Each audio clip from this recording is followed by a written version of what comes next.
Senator Jeanne Shaheen confronts Defense Secretary nominee Pete Hegseth over his past statements opposing women in combat roles, raising serious questions about fairness, merit, and leadership in today's U.S. military. The exchange highlights growing concerns about whether long-standing laws and bipartisan policies supporting women in national security will be protected or rolled back. As recently as November the 7th of 2024 on the Sean Ryan Show, you said, and I quote, "I'm straight up saying that we should not have women in combat roles. It hasn't made us more effective." The quote went on a little longer, but that was the gist of it. That was before you were nominated to be Secretary of Defense. Mr. Hegseth, do you know what percentage of our military is comprised of women?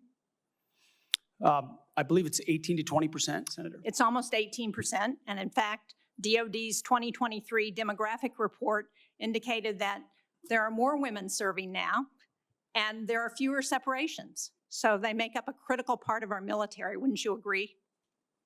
Yes, ma'am. Women in our military, as I have said publicly, have and continue to make amazing contributions across all aspects of our battlefield. Well, you also write in your book, The War on Warriors, with the chapter, The Deadly Obsession with Women Warriors, that, quote, "Not only are women comparatively less effective than men in combat roles, but they are more likely to be objectified by the enemy and their own nation in the moral realms of war." Mr. Hegseth, should we take it to believe that you believe that the two women on this committee who have served honorably and with distinction made our military less effective and less capable? I'm incredibly grateful for the two women who've served our military in uniform, and including in the Central Intelligence Agency, contributions on the battlefield, indispensable contributions. Senator, I would like to clarify, when I'm talking about that issue, it's not about the capabilities of men and women, it's about standards. And this committee has talked a lot about standards. Standards that we, unfortunately, over time, have seen eroded in certain duty positions, certain schools, certain places, which affects readiness, which is what I care about the most, readiness on the battlefield. I appreciate that. And so my comments point time and time again to standards. Your statements publicly have not been to that effect. After your nomination, you did state to a group of reporters that you, quote, "support all women serving in our military today who do a fantastic job across the globe, including combat." So what I'm confused about, Mr. Hegseth, is which is it?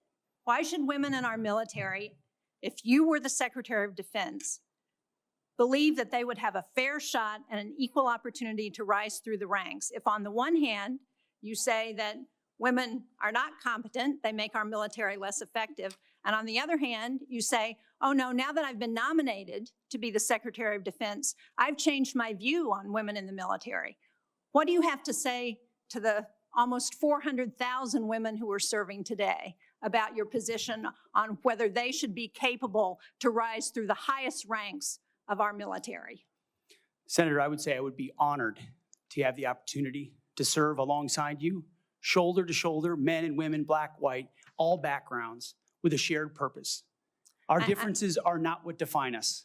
Our unity and our shared purpose is what define us, and you will be treated fairly and with dignity, honor, and respect, just like every man and woman in uniform, just like the men and women that I've worked with in my veterans organizations, to include when I was a headquarters and headquarters company commander in the Minnesota National Guard. Well, I appreciate your 11th hour conversion, but Mr. Chairman, for the record, I would like to submit Chapter 5, The Deadly Obsession with Women Warriors, for the record.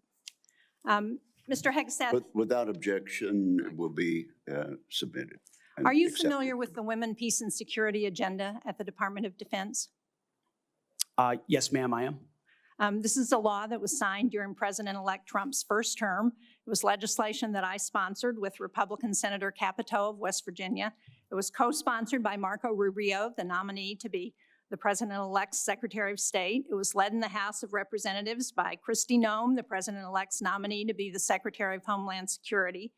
It mandates that women be included in all aspects of our national security, including conflict resolution and peace negotiations.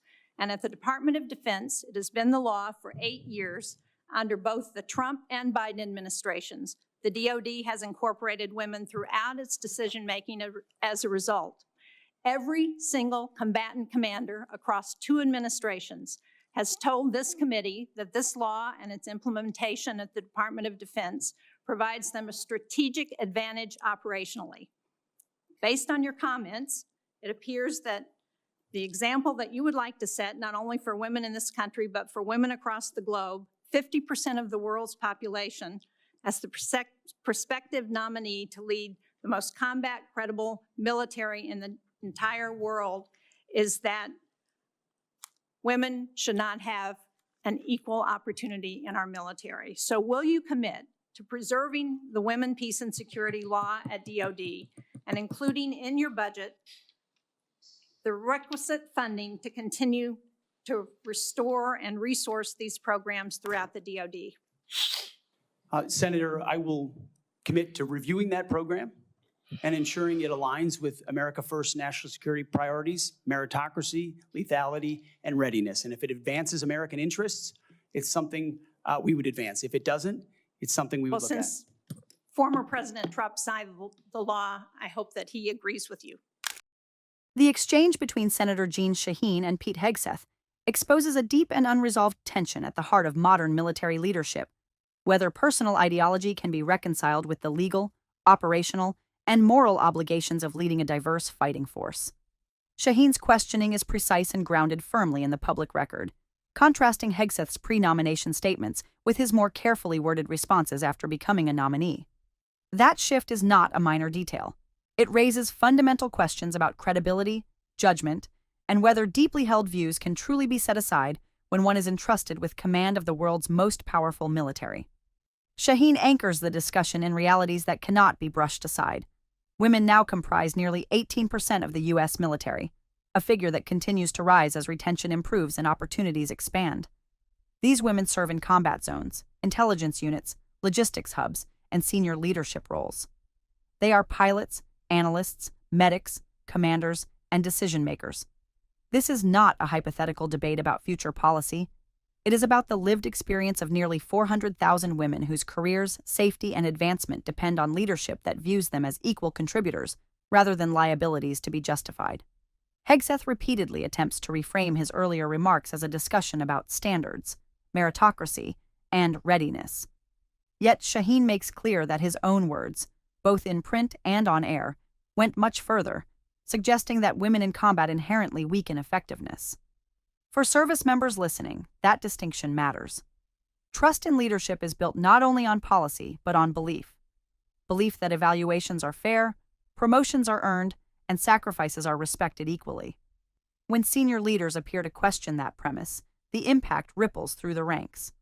The broader implications become even clearer when Shaheen raises the Women, Peace, and Security Act. This is not a partisan initiative or a recent experiment.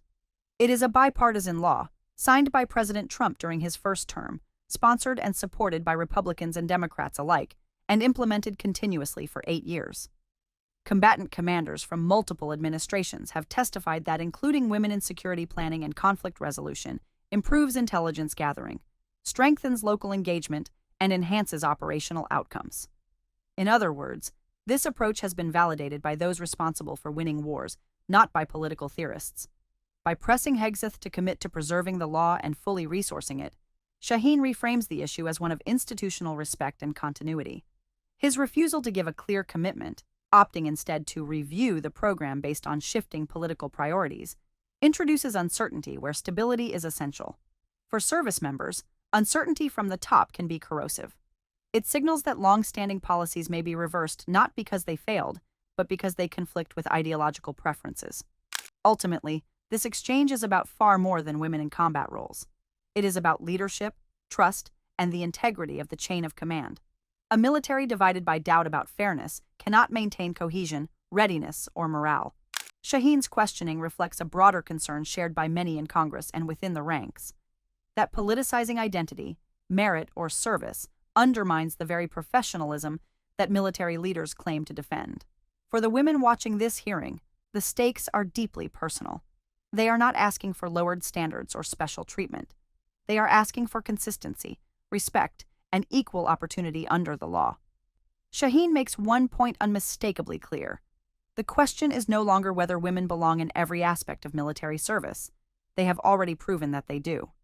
The real question is whether future leadership will fully accept that reality or quietly work to undo it. The answer will shape not only individual careers, but the strength, unity, and credibility of the United States military for years to come.